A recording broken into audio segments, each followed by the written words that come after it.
The Wendy Williams Show.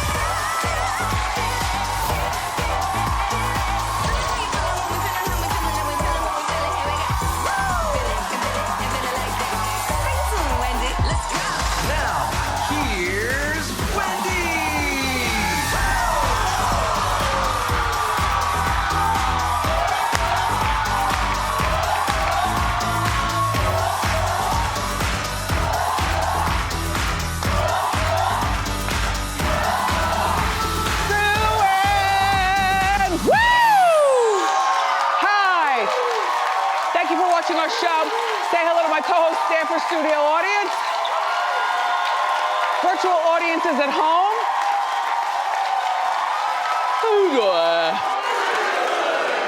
I'm doing okay. Let's get started. It's time for Hot Topics. Come on.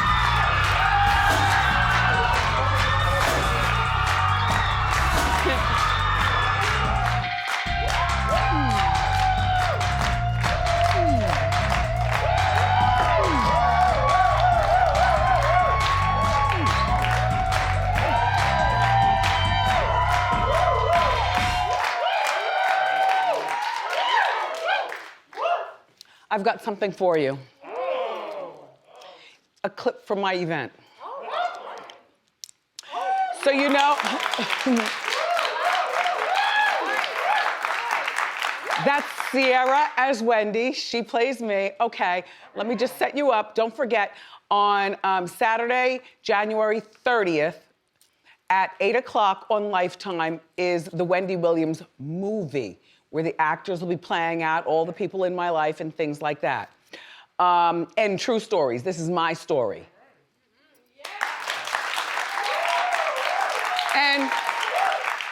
And then right after that, at 8 o'clock to 10 o'clock is the movie, and then 10 o'clock to midnight is the documentary called What a Mess. And so, without further ado, I will tease you now. Look, if you're gonna lay on the table and have somebody else cut you open, I say you see at least 3 doctors first. And then you decide between them. But most importantly, I say, pay for your own plastic surgery. I mean, seriously, do you really want some future ex-boyfriend out here talking about how he bought your breast? I mean, Skell, would you do that? Hell no. You better not. Okay. Oh, It's 78 degrees. Stay tuned because we've got more hits for you from Biggie, Nas, and Tribe Called Quest after the break. You're off the air next week. What? Why? You can't talk about your plastic surgery on the air. You do realize that 80% of the stars that we interview here have had work done. I mean, Skell saw it, I saw it, everybody sees it. No. You're off the air for 2 weeks. And when you come back, tone it down, okay? How dare they? How dare they? The only thing that they forgot is that the boss who looked like she was having a nervous breakdown while trying to tame me, and Skeletor, that was the actor posing as you. That doesn't look like Skeletor at all, but Scale. The boss forgot to say suspended without pay for 2 weeks. Oh yes, digging in my pocket for the purpose of just speaking my truth. All right. Megan Thee Stallion, friend to the show. Well, you know, she got her start in the kitchen, telling us about how she's gonna be big. VH1 released Megan Thee Stallion's audition tape. It wasn't really an audition tape. It was kind of like she knew that she had it. It was just a matter of getting there. Take a look at Megan's confidence. It's Megan Thee Stallion, aka Young Tina Snow, aka the H-Town Hottie, and I'm from Houston, Texas. And I'm just the best female rapper that's popping off right now. And on top of that, I'm a full-time college student. Okay, Megan Thee Stallion is just gonna become that household name. Like when you're talking about those popping rappers, like I'm gonna definitely be in that conversation. And she wasn't wrong. She got in the conversation. The interesting thing is that I could see how some bosses would have overlooked her by thinking that because she's a full-time student, she doesn't have time to tour and, you know, be back and forth to New York all the time for interviews and grooming and stuff and you know, studio time. And then the other thing is that she was so confident that they probably doubted at first her confidence on wax, so to speak. But good for her, she made it. But I, honestly, I loved the Mona Scott in Snow, the Informer's video. Mona gal, we got you winding right there. Look, look. Mona wasn't auditioning for anybody. She was a dancing girl in Snow, the Informer, which I would love to hear that song during commercial break here in the studio.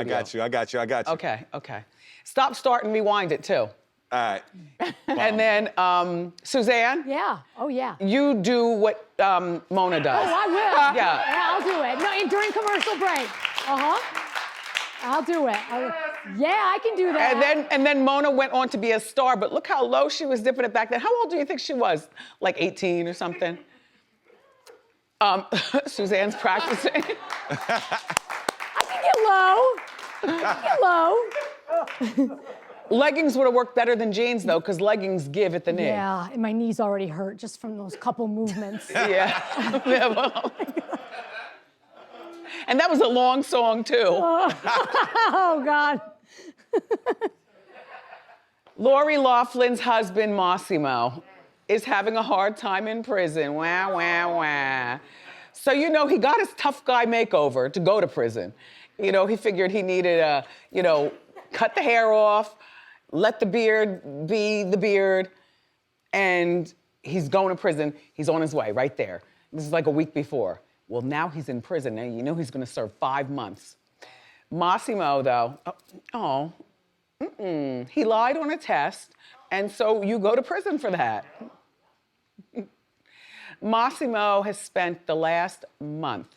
Well, first of all, how long has he been there? About a month and 1 day. Yeah, about like December. Yeah, like a month and 1 day. Exactly. He's been in prison. So immediately, practically, when he gets there, they throw him in solitary confinement due to corona. But the solitary that they threw him, well, first of all, in his solitary, he can only take a shower 3 times a week. Well, no, some people say ew, and other people say wah, wah, wah, because a lot of you all watching, you know you don't take a shower except for once a week. And those are the people who are free and at home watching. Some people's hygiene has been caught slipping during this corona, and you know who you are. Anyway, and so the Daily Mail is reporting this story that this is mentally and physically damaging him. Oh, well, a lot of people can't take solitary confinement. Like the idea of not having, I don't want to be put in solitary confinement. You know, like the corona's put a lot of us in solitary. I don't like that, but just being by yourself and your thoughts and no one using your toilet, the toilet is right there, as a matter of fact. Right, you just get out of bed. Roll out of bed. Hop over.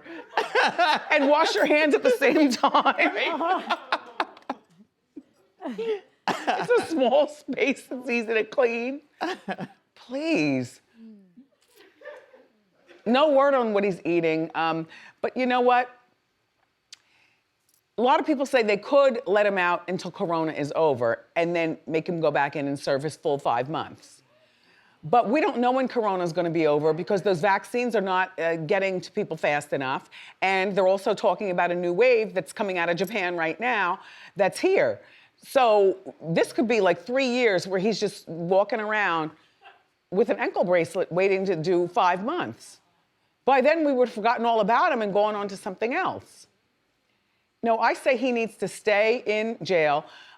Solitary confinement, you might say is harsh, but because of corona, it's not harsh. He doesn't have corona, but there's a big outbreak there at the prison where he's in. Now, he entered prison in what they call medium security. Minimal security. This is where, you know, white collar crime, he could have probably made some good friends for business and otherwise, and everything would be fine. But because of his solitary confinement, they only had confinement places in the mid-security, the midi security. There's a midi, right, it's crowded over here, so they put him in here. Well, in midi security, all he hears at night is fights and screaming and objects breaking. And this is bothering him mentally. You know, you could work on your fashion designs, Mossimo. Like, you could do something really productive during this, this time. Ugh. There's this prison inmate, for instance, Mossimo, and all the other inmates. Hi.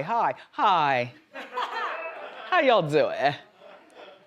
Listen, this inmate right here faces 9 months in solitary confinement because his mother blew the whistle on his creativity. You see, his name is Rashad Stanley. Remember that name? He's in prison for multiple robberies where a gun was involved. No word on that he had the gun, but you know, he was with people and like that. Rashad's video went viral last month because his mom put it out. His mom, yeah.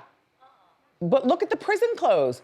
He makes them out of anything he could get his hands on, which I think is so creative. Look, he even has a red carpet, though it's a white carpet.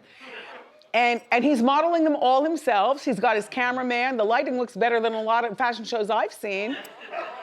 He's got a mask on. I don't know whether that's his sign or not, but I need me some of those clothes. You know I love creativity. He sewed his clothes out of dental floss and paperclip.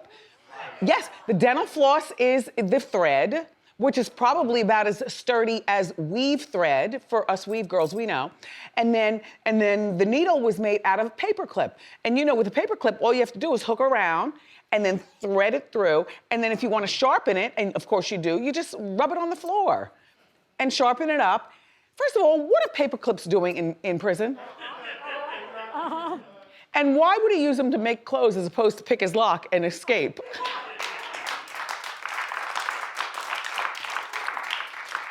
I mean, I like his, clap if you like his clothes.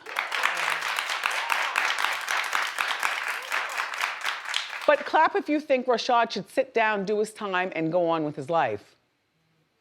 See? Norman, watch the mail, just in case I get something. Okay. Okay. I'm not inviting him here, I know that look. Right, I'm like, If you've done a crime and it involves a gun, yep. Norman does not want you anywhere around here. Stay away. Stay away. You're still talking about Sex and the City. So I'm glad that it's back. A lot of people are not glad that it's back. A lot of people are saying there is no Sex and the City without Samantha, Kim Cattrall. A lot of people are saying, well, you've already heard probably on the news that they're each getting $1 million per episode. They're shooting 10 episodes, that's $10 million per girl. That's a great paycheck. Sarah Jessica Parker does not need the money. She and her husband, their family has plenty of money, but I think that she's attracted to the attention that we give her everywhere she goes in the world and here in Manhattan. I think that Kristen Davis is probably not in need of the money. She's more creative, you know, like she wants to be on Broadway, not Sex and the City, but she might as well go along with Sex and the City. So fine, I'll take the $1 million. Wait a minute. All right, 10 mil, all right, well, I'll take it, okay. And then Cynthia Nixon, I feel like Cynthia Nixon got caught up in, she loves the politics of New York, trying to make it better for the kids and try to make it better for us adults. And then, you know, she came out herself and she's got a wife and a full family. And she's just, I don't believe money rules her. So I don't believe that the girls, all three of them, came back for the money. I also don't believe that there was ever, in my mind, that there was ever an invitation extended for Kim Cattrall to be back, because we've all heard about the backstage fighting going on while the show was going on. This is before Corona and everything, that SJP did not get along with Kim Cattrall. And so the other girls had to choose. And of course you go with your boss, and you know that SJP was the boss of that show. You know, she went from being an actor to all of a sudden her name was right up there with Cherry as executive producer of the show.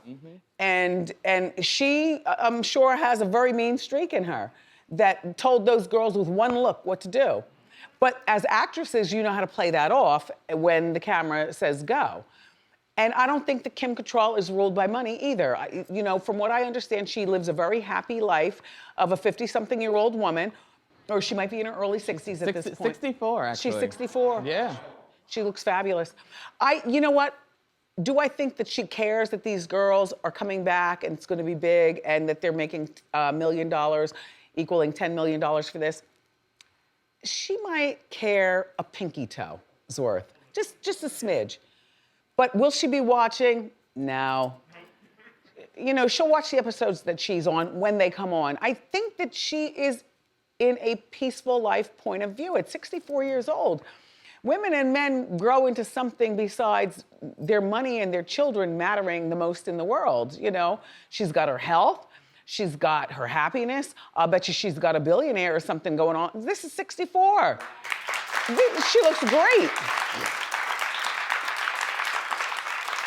So I love all four girls, and no, I don't think that they need to put in another girl to replace the Kim Cattrall character. No, I don't. And yes, I'm glad that they are all still living here in New York so that they can appreciate, and then we can salute them also, still. Like, you're back, yeah, you know, thumbs up, you're back, yeah.